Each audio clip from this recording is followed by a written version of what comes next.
What's going on YouTube? Today I'm going to be reinstalling my E-Autogrilles front bumper back onto my Jeep. It was starting to flake. The original powder coating is what they called it. It was starting to chip off, and over time I would just grab a can of spray paint, any type of black, sometimes matte, satin, gloss, it didn't matter, and I would just spray over the bare metal spot just to keep it from rusting. Well, over time of doing this, the bumper started to look terrible, just blotchy and patchy. So I went ahead, removed my bumper completely, and just went over it completely with Herculiner. So it's one solid color, but you can still see there's still some battle marks on it, but it looks way better now that it's one solid color. I don't care about the dimples and scratches because this bumper gets used. I mean, you can even see that the fairlead mount's pretty twisted up and mangled, but it still works. Anyways, this bumper is 7 years old and it's done me great. The only rust this bumper had on it is just down here at the mounting tabs, which is nothing serious. I mean, the metal's still fine. It's not compromised in any way, but yeah, there's the bumper. So I figured since it was off, I would just make a video of putting this on, because I'm pretty sure in the 7 years E-Autogrilles still hasn't really managed their quality control, and you have to modify. And this is for the YJs and TJs because the mounting points are the same. I think with YJs you use or with the TJ you use 2 extra bolts. On the YJ you use the existing 4 that you remove, and I'll show you where those are at. Once you take your original bumper off, you're going to have a bolt here and one right below the frame. Same on this side right here, so a total of 4. And I have all the tools and bolts and their sizes listed here. So the bumper, it's 4 19mm or 3/4 size bolts. So you will need either a socket, or you're going to need a socket and a wrench to get to those, a combination of both. But before we get to that, I want to tell you guys some kind of modifications you have to do with the bottom mounting tabs. As you can see, we had to widen this hole, and I mean, it's very crude, it doesn't look good, but it's effective. The mounting holes do not line up at all. So while you have the bumper off, you may as well just go ahead and drill these holes larger, because I'm pretty sure they're not going to line up for you guys either. And this QC has improved, which I doubt, because this is just a cheap eBay bumper at the time when I bought it 7 years ago. And I've seen some instances in reviews that these tabs are bent, and some people have to take a giant pair of channel locks and actually bend these things back. That may be something you might have to do with your bumper, but in my case, my mounting tabs are straight. But the top mounting plates, they lined up great. So I just used I believe this is a 5/8 drill bit, but you don't have to use a drill bit. I've seen some people use like a cone bit, and that would help too. Just whatever you have on hand, but those holes do need to be enlarged. So I'm also going to be installing a winch, so it's going to be interesting watching me lift the winch and the bumper combination up together and putting it on the Jeep, because if you are installing a winch to this bumper, the winch has to go on the bumper first, and then as a complete bumper, that's how it installs onto the Jeep. So without further ado, we'll go over all the bolts and tools that you will need to do this, and then we will go ahead and start putting the winch on the bumper. So in my particular case, like I said, the bumper is 4 19mm bolts. The fairlead for my rough country winch is they're both 18 millimeters. And there's two of them. The winch itself is held together by 4 16 millimeter bolts, and then my LED cubes that mount on the top of the bumper are 13 millimeter nuts. And everything here has a washer and a lock washer, basically, as far as the bolts go. And you will need those, especially if your winch is going to be used, just so you don't have anything backing out. And the tools, as you can see, I have a bit of a combination here. You're going to need a 13 millimeter wrench, as well as a 13 millimeter socket and ratchet. You can get by with just the wrenches, but I'm telling you, life will be a lot easier if you have power tools. We have a 19 millimeter here, and this is just to get into top areas within the bumper for the bolts. And when I removed mine from the actual bumper, I had to use this jack handle extension to give me enough leverage to break it. You guys probably will not be using this unless you're removing your bumper to restore it like I did. But as far as removing the factory bumper from your Jeep, you probably won't need this. But to get access to those bumper bolts, you will need a 19 or a 3/4. And of course I have it on a ratchet as well. That's a 16 millimeter, but I also used a short 19 millimeter as well. And of course, just an assortment of power tools, my small impact, my 1/2 inch impact drill for the drill bit, and of course electric ratchet just to make life easier. So those are the tools that you will need, and the sizes of everything.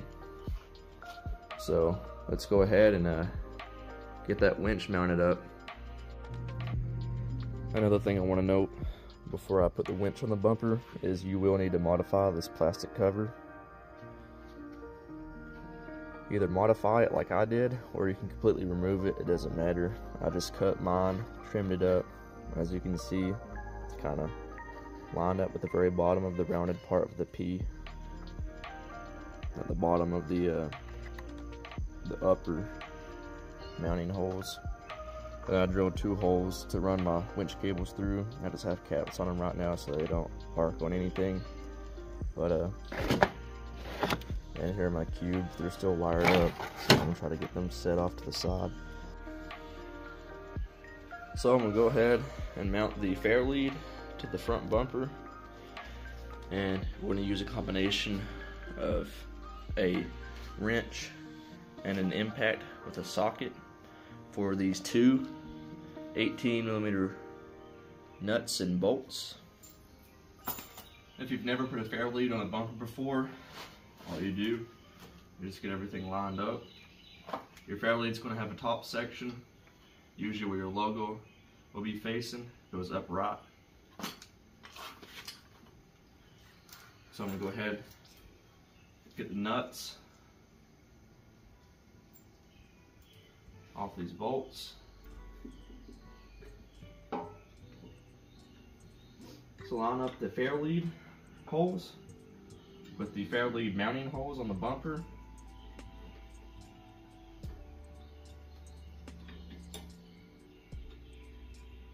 Got that one pushed through. I'm gonna go ahead and start this one just to have it started so it won't back out.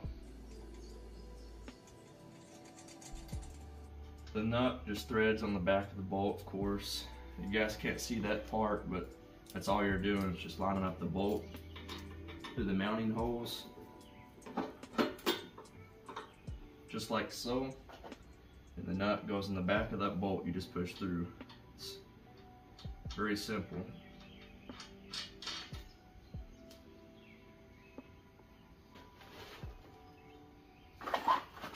I'm just going to set the bumper up completely like so. I'm going to take my 18, so I'm going to use the wrench on the top for better access.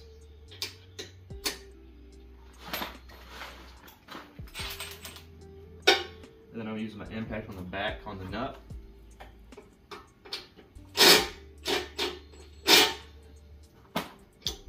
And once I get those timed, I'll show you exactly what we did. So I just want to clarify that these nuts are actually 19 millimeters. So the bolt head is an 18 and the nuts a 19. So you're gonna need a combination of a wrench. I prefer using the 18 millimeter for the bolt heads because it's so much easier to get to the access with the wrench from up front. And I use an extension with a 19 millimeter deep well socket. That way I don't have the impact leaning up against this new finish, even though if it's chips, it's no big deal because the winch is going to sit here. But I use an extension anyway and just put it on the back of this nut. You can see I just torqued everything down. There's the bolt. I just took the wrench to the top of that, impact to the back. 2 of them, super easy. Depending on what brand winch that you have, they should have captive nuts inside. So whenever you start your bolts from the bottom of the bumper into the winch, just make sure that these nuts, in my case, are captive, but they still can fall out. Make sure that you have all 4 nuts in the winch before you start your bolts, because if these nuts have fallen out, there's nothing for those bolts to thread to. So I have my winch sitting in front of me. If you want to make things easier on you, just go ahead and disconnect the clutch. Pull some slack from your winch cable, so you can go ahead and feed this from behind through the fair lead. I'm going to do that now.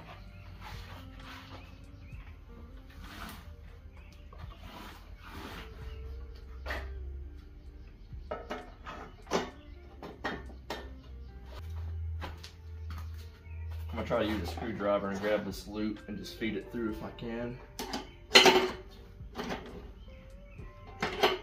Use it for leverage.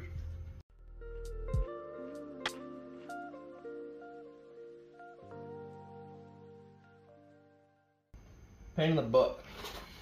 Let's go ahead and add a screwdriver to the list of tools. Maybe you guys will have better luck and you'll be able to feed it right through. Now that that's out of the way, let's go ahead and get this winch in place. Sucker is heavy. Make sure you're not sitting on top of the cable. That'll put everything in a bind.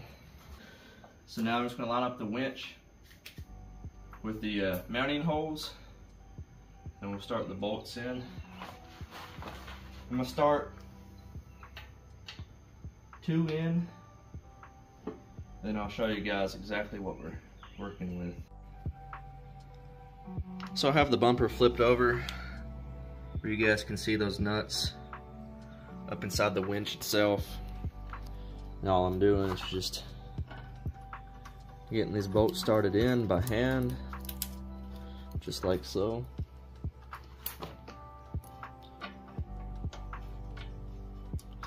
And once I get these in, we can go ahead and torque them down.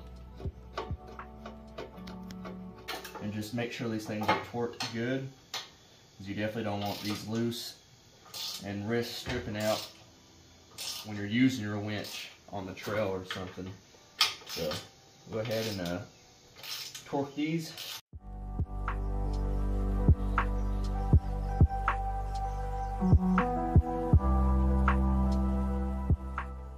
Let's go ahead and get this hook put in. It's just a pin set up. Push it through just like so. Then you have a cotter pin.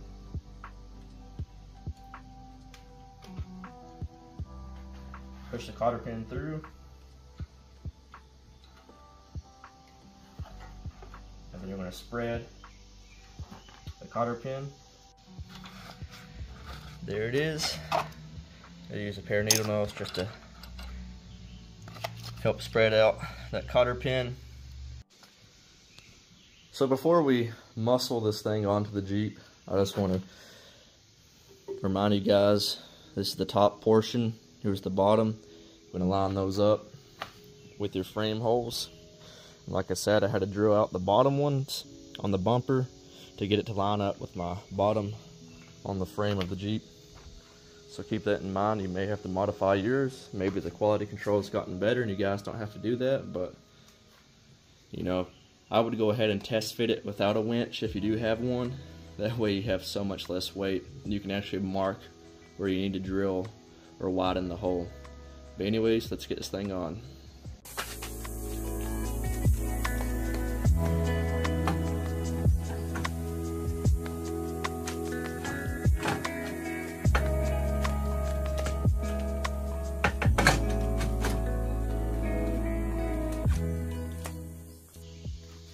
I definitely recommend having 2 people do that. Don't do it by yourself if you can help it. It's heavy. So with those holes being drilled out larger, make sure you use big washers to compensate for the extra width of the hole, because you don't want these pulling through the hole. Then you'll have no structure at the bottom of the bumper, so make sure you use washers to compensate.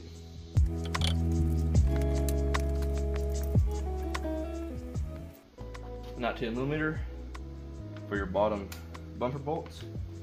I'm using my 1/2" impact, because I know this will torque it down real good.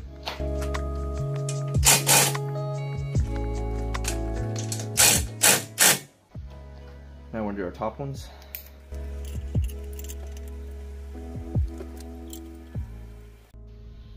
I'll show you guys the bottom ones. And then your top ones.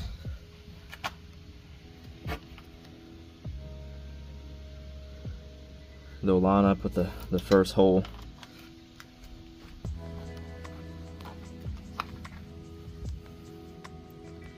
Just like so.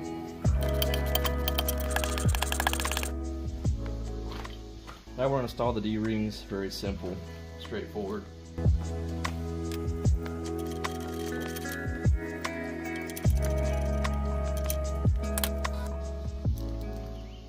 $13mm nuts and washers to put the cubes back on.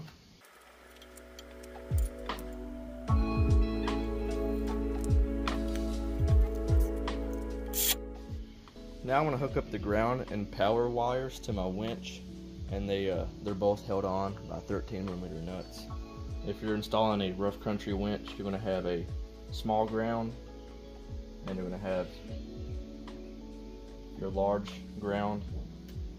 And we're just going to get them started together.